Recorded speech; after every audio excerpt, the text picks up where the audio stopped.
Narbonne. L'entraîneur le plus médiatique de la natation française y a posé ses tongs et ses nageurs. Il dit y être bien, mais voilà 5 ans qu'il n'a plus de club depuis son départ fracassant de Canet. 5 ans de déménagement régulier, à batailler pour pouvoir remonter une équipe de très haut niveau, allant parfois jusqu'à payer lui-même appartements et lignes d'eau pour ses nageurs. Est-ce que tu trouves normal qu'un mec comme moi, je parle, et quel est le résultat que j'ai eu ces derniers temps, ne trouve pas un club? Hein? Comment l'entraîneur, au plus beau palmarès, en est-il arrivé là? Je ne trouverai jamais de club. Parce que je pense qu'ils ont peur de moi, des gens. J'ai une image qui fait peur, donc ils ne me prendront jamais. Philippe Lucas ferait donc peur. Mais peur de quoi? Qu'il n'ait été l'entraîneur chanceux que d'une seule nageuse? Qu'il soit aussi ingérable que certains le prétendent? Connaît-on vraiment Lucas au fond? Philippe Lucas, c'est avant tout évidemment l'entraîneur de Laure Manodou. Avec elle, il trace l'une des plus belles routes de l'histoire du sport français. Une route bordée d'or aux Jeux Olympiques d'Athènes en 2004, de records du monde, de labeur et de fâcherie aussi. Pour ses détracteurs, Manodou aurait fait Lucas. Un peu trop simple sans doute.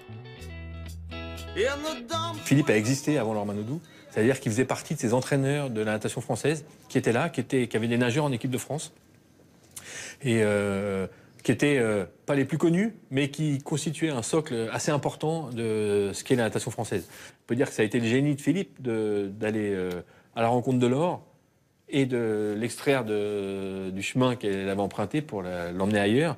Et je suis pas certain qu'il y ait beaucoup d'entraîneurs qui aient eu le culot de faire ça. Je savais qu'elle pouvait... Moi, j'avais dit à son père, j'avais dit, elle sera championne olympique, ta fille.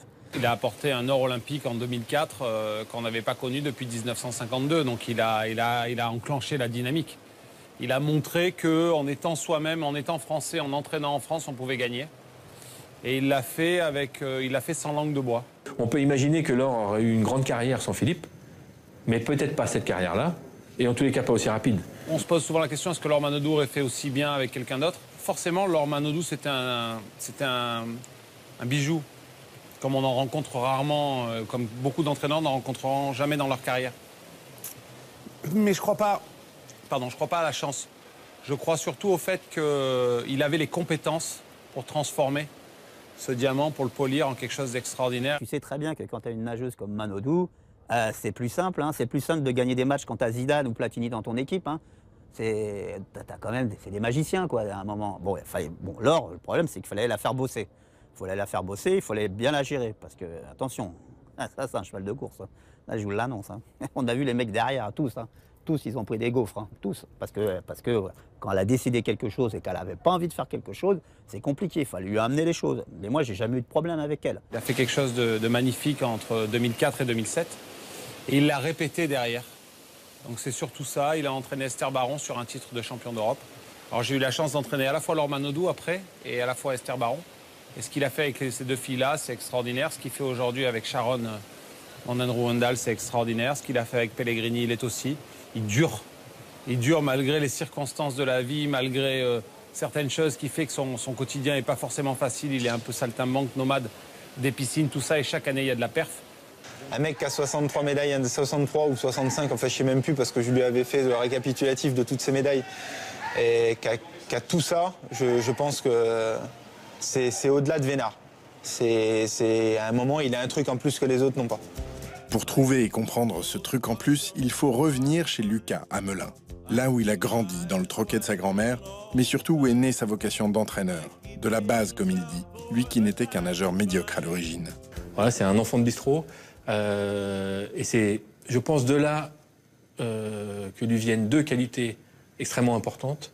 C'est le sens du contact, parce que Philippe est quelqu'un qui a un sens du contact incroyable, et de la répartie. Il y en a qui disent rien, ils ferment les yeux parce qu'ils ont peur de perdre leur athlète. Mais moi, j'aime bien dire les choses, que ça soit elle, quand c'était à Potek aussi, quand c'était à Pellegrini, quand c'était à Levaux, voilà, quand c'est comme ça, c'est comme ça.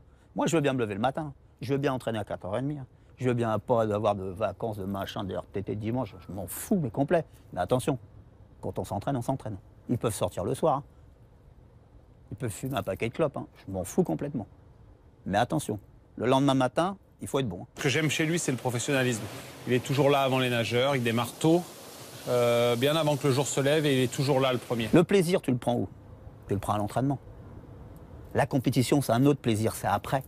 Peut-être là, ça fait 10 ans qu'elle était championne olympique, tu te dis, ouais, c'est vrai, elle a quand même gagné un truc, mais c'est pas sur le moment. C'est à l'entraînement, quand tu fais 6 heures par jour, là, que des fois dans le froid, la pluie, t'es sous là, t'entraînes et tout, et puis que tu vois la nana qui envoie des séries, qui fait des temps à l'entraînement, tu sais qu'elle a passé un palier, tu sais qu'elle est forte, tu sais qu'elle va faire des belles choses, c'est là le plaisir. Ça, c'est le vrai plaisir. Après, la compétition, quand tu gagnes, bien sûr, c'est du plaisir, mais c'est d'abord le soulagement.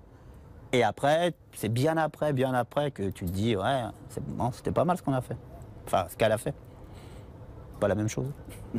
Philippe, la difficulté du travail, c'est que c'est toujours dans l'intensité. C'est du début à la fin de l'entraînement. Il va regarder chaque chose. Il va voir dès l'échauffement si on est bien, si on s'investit, si on fait semblant. Et c'est vrai que, un jour, 2 jours, 3 jours, et au bout d'un moment, on prend le pli à vouloir toujours faire mieux, et on essaye de se dépasser à chaque entraînement.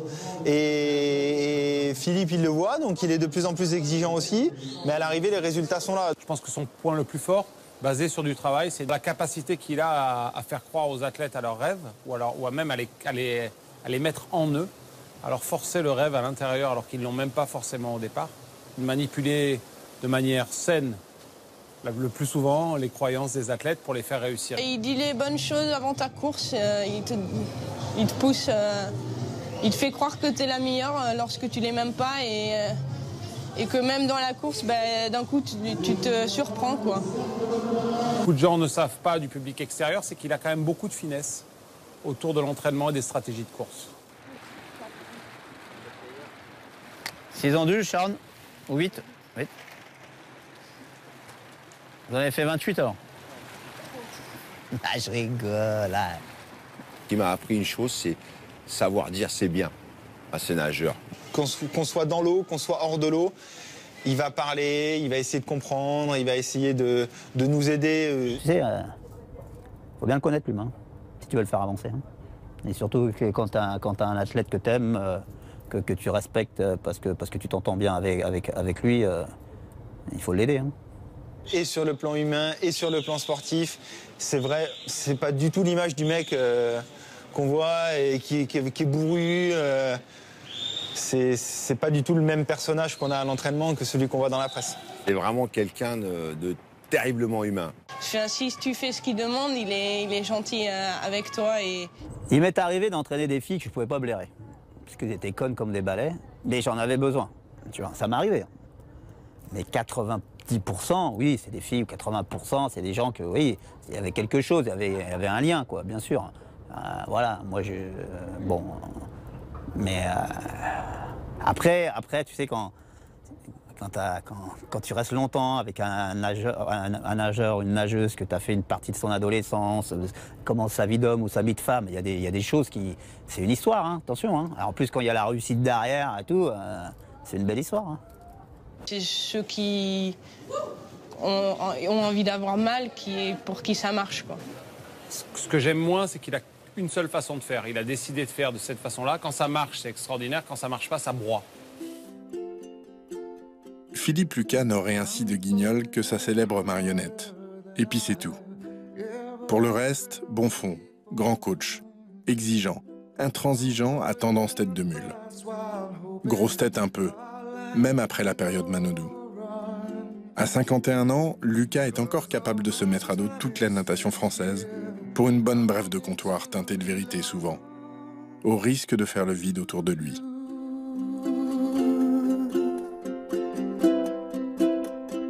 Au fil de l'eau et du temps qui passe, que restera-t-il des années Lucas? Un goût d'inachevé, de gâchis parfois.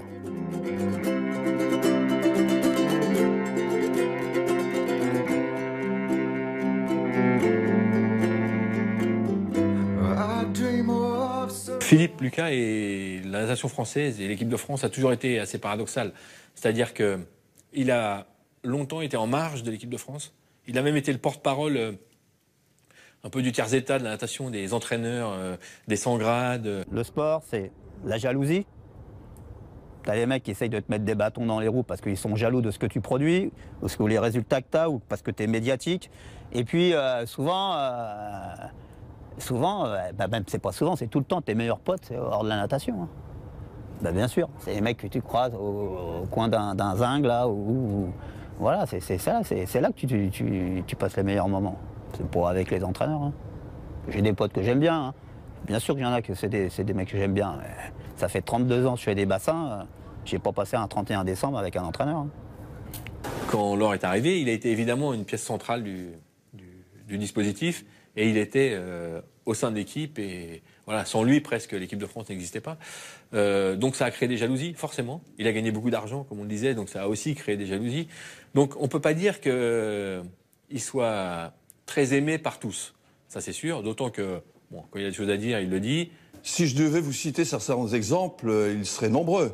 On retiendra simplement, si vous voulez, une expression emblématique s'adressant au président de la fédération en le traitant de gros con. Je ne pouvais pas admettre que Philippe Lucas puisse se permettre, si vous voulez, une telle appréciation. À un moment donné, on a eu un litige qui était lié en fait à ces conditions et je dirais à une mauvaise compréhension des uns et des autres. Et vous connaissez Philippe qui est parti un jour avec des mots excessivement durs et qui a engendré effectivement notre séparation. Comme beaucoup d'entraîneurs qui réussissent, au moment où ça allait moins bien, tout le monde lui a pas tendu la main. Donc voilà, je pense qu'il y a des moments, ça n'a pas gêné grand monde qu'il se plante. Il s'est planté, qu'il fasse des mauvais choix. Il a voulu toujours faire une démonstration qui consistait qu'il était l'un des seuls professionnels qui pouvait à la fois s'entourer des meilleures conditions, qui pouvait à la fois accueillir les meilleures nageuses ou nageurs. Ok, bon, démonstration est faite, minimaliste. Mais après, c'est l'image que tu mets sur quelqu'un. C'est l'image d'un moment médiatique qu'on m'a mis sur moi. C'est l'image des entraîneurs qui parlent à leurs nageurs ou alors les présidents de club. Après, qu'est-ce que tu veux? Et voilà, tu dis, tiens, regarde ce mec-là, là-bas, tu l'as vu 2 fois dans un bar, tu dis, tiens, c'est un alcoolo.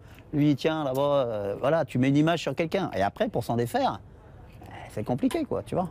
Mais bon, moi, ça me perturbe pas, j'en ai rien à foutre, tu vois. Philippe Lucas avait des exigences qui n'étaient pas compatibles avec la manière dont on pouvait essayer d'assumer, je dirais, ses propositions. Bon.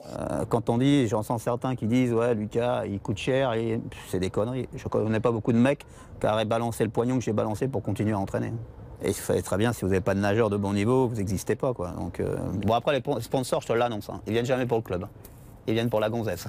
Toi, tu restes toujours avec la paye de la ville. Hein. Il a le problème de l'exigence du haut niveau. Et quand on est exigeant, des fois on dérange. Mais on s'aperçoit dans ses résultats que souvent il a raison. On aime ou on n'aime pas, mais ceux qui n'aiment pas, c'est pas les bons. Hein. Je pense qu'il inspire plus le respect qu'autre chose.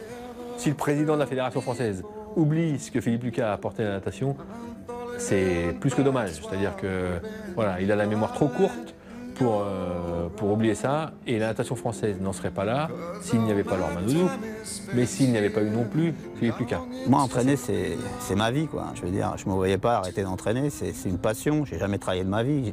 Je pense que je pourrais faire encore 2 ou 3 petits trucs, tu vois, et je ne trouve pas de club.